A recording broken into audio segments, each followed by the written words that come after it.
நீ அடிமையா இருக்கிறது வரைக்கும் சத்துரு உன் மேல கண் போட மாட்டான். நீங்க கஷ்டப்படுறது வரைக்கும் சத்துருடைய கண்கள் உங்க பக்கம் திரும்பாது. நீங்க வேதனைப்படுறது வரைக்கும் சத்துருடைய கண்கள் உங்க பக்கம் திரும்பாது. நீங்க அடிமையா இருக்கிறது வரைக்கும் சத்துருக்களுடைய கண்கள் உங்க பக்கம் திரும்பாது.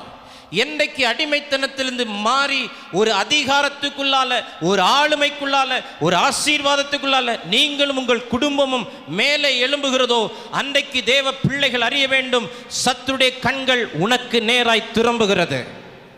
அத்தனை நாட்கள், அத்தனை வருஷங்கள் அந்த போத்திபாருடைய வீட்டிலே அடிமையாக இருக்கிறான். அத்தனை நாட்கள் போத்திபாருடைய மனைவியின் கண்களுக்கு அவன் அழகாய் தெரியவில்லை. போத்திபாருடைய மனைவியினுடைய கண்களுக்கு அவன் படவே இல்லை. ஆனால் என்றைக்கு அவன் கையில் அதிகாரம் வந்ததோ, என்றைக்கு அவன் கையில் ஆளுமை வந்ததோ, என்றைக்கு அவன் கையில் ஆசீர்வாதம் வந்ததோ அன்றைக்கு அவனை வீழ்த்தும்படி சத்துருடைய கண்ணும் அவன் மேல் வந்தது. இந்த காலை நேரத்தில் சபைக்கு ஆண்டவர் சொல்லுகிற காரியம் என்ன தெரியுமா? ஆமென். இன்றைக்கு ஆமென், நீ அடிமையாய் இருக்கிறது வரைக்கும் சத்துருடைய கண் உன் மேல படாது. ஆனா என்றைக்கு நீ அந்த அடிமைத்தனத்திலிருந்து விடுதலையாகி தேவனுடைய ஆளுகைக்குள் வருகிறாயோ அன்றைக்கு நீங்கள் அறிந்து கொள்ள வேண்டும், உங்க மேல சத்துருடைய கண் வந்துருச்சு. சத்துருடைய கண் வந்துருச்சு. அதனாலதான் உங்களுக்கு பிரச்சனை அதிகரிக்குது.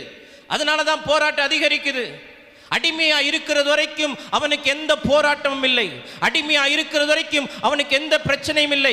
அவன் காலையிலே சாப்பாடு, மத்தியான சாப்பாடு, இரவிலே சாப்பாடு. அவன் அடிமையாகவே இருந்து கொண்டு அவனுக்கு வேண்டிய வேலைகளை செய்து கொண்டு அவன் நாட்களை கடத்தினான்.